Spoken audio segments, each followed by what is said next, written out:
అయ్యప్ప భక్తులు ఇరుముడి ఎందుకు కట్టుకుంటారో తెలుసా? టెంకాయలో నెయ్యి నింపడం వెనుక విశేషం ఉంది. పాలను చిలికితే వెన్న వస్తుంది.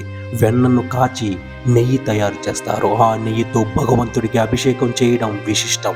ఇరుముడిలో భక్తులు తీసుకొచ్చిన నెయ్యితో అయ్యప్పకు అభిషేకం అంటే పరమాత్మలో జీవాత్మ ఐక్యం చెందడం. నెయ్యి ఉంటేనే టెంకాయకు విశిష్టత. నెయ్యి తీసిన అనంతరం అది సాధారణ టెంకాయ మాత్రమే. అలాగే మనిషిలోని జీవుడు బయటకు వెళ్ళిపోతే కట్టె మాత్రమే మిగులుతుందనే సత్యాన్ని ఇది తెలుపుతుంది. మనిషి ఈ జీవన సత్యాన్ని తెలుసుకుని ఇతర జీవులపై ప్రేమతో మెలగాలన్న అంతర్లీనమైన భగవత్ సందేశం. నెయ్యాభిషేకం అనంతరం దేవాలయ ప్రాంగణంలో ఉన్న ప్రజ్వలిస్తున్న అగ్నిలో టెంకాయలను సమర్పించడంలో అర్థం పరమార్థం ఇదే. మండలం మకర విల్లక్కు సందర్భంగా ఈ రోజు నిర్వహిస్తారు. తెల్లవారుజామున 4:15 గంటలకు ప్రారంభమయ్యే అగ్నిహోమం రాత్రి 10:30 వరకు నిరాటకంగా కొనసాగుతుంది. ఈ అగ్నిదారాలతో శబరిగిరులు మరింత ఆధ్యాత్మికతను సంతరించుకుంటారు. 1. గురుస్వామి కట్టే ఇరుముడిని సాక్షాత్తు అయ్యప్ప స్వామి స్వరూపంగా కొలుస్తారు. ఇరుముడి కట్టే సమయంలో దానిని తలపై ధరించేటప్పుడు చివరకు సన్నిధానం చేరే వరకు స్వామి శరణుఘోషతోనే ఇరుముడిని శిరముపై ధరించాలి. ఇలా కట్టిన ఇరుముడులను గురుస్వామి తన స్వహస్తాలతో శిష్యుల శిరముపై పెట్టి శబరిమల యాత్రకు తీసుకెళ్తారు. 2. అయ్యప్ప స్వామి దర్శనం అయిన తరువాత ఇరుముడులను ఒక చోటకి చేర్చి భక్తి శ్రద్ధలతో పూజించి ఒక్కొక్క ఇరుముడిని విప్పి అందులోని వస్తువులను స్వామివారికి సమర్పించేందుకు గురుస్వాములు సిద్ధం చేస్తారు. 3. ముద్ర టెంకాయలను పగలగొట్టి అందులోని నెయ్యిని ఒక పాత్రలో పోయించి స్వామివారి అభిషేకానికి పంపుతారు.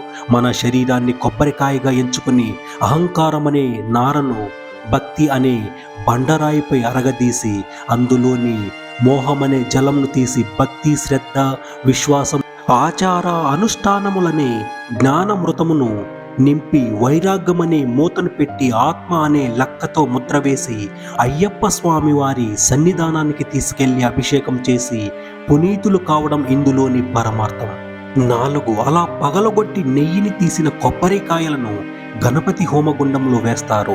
ఇరుముడిలోని కానుకలను అయ్యప్ప స్వామి వారి హుండీలో వేస్తారు.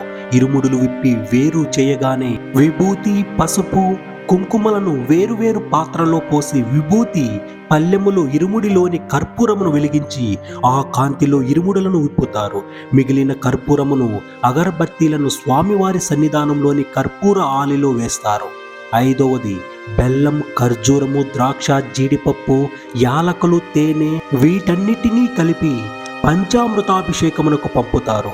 పసుపు కుంకుమ విభూతి చందనం పన్నీరు మిరియాలు జాకెట్టు నల్లగాజులు వీటిని విడివిడిగా తీసుకుని ఒక్కొక్కరు ఒక్కో పళ్ళెం తీసుకుని వెళ్ళాలి.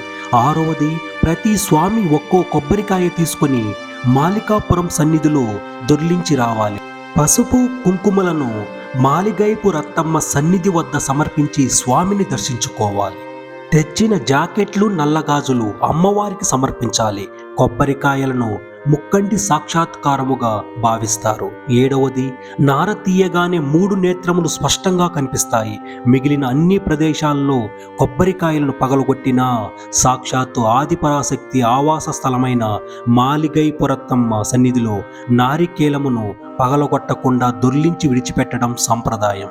అమ్మవారికి కర్పూర హారతి చూపించి పసుపు కుంకుమలను ప్రసాదంగా స్వీకరించి వెనుక పక్క ఉన్న భస్మకులములో స్నానం చేయాలి.